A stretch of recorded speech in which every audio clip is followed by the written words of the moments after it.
بسم اللہ الرحمن الرحیم۔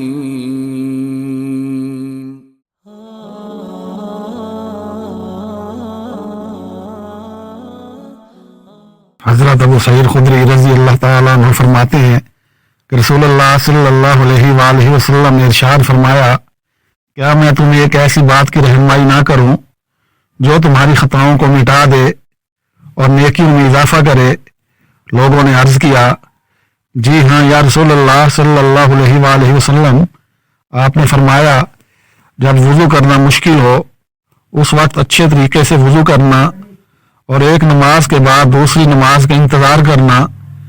تم میں سے کوئی شخص گھر سے نکلتا ہے اور امام کے ساتھ نماز ادا کرتا ہے، پھر وہ بیٹھ کر دوسری نماز کا انتظار کرتا ہے، تو ایسے شخص کے لیے فرشتے دعا مانگتے ہوئے کہتے ہیں، یا اللہ اس کی مغفرت فرما، یا اللہ اس پر رحم فرما۔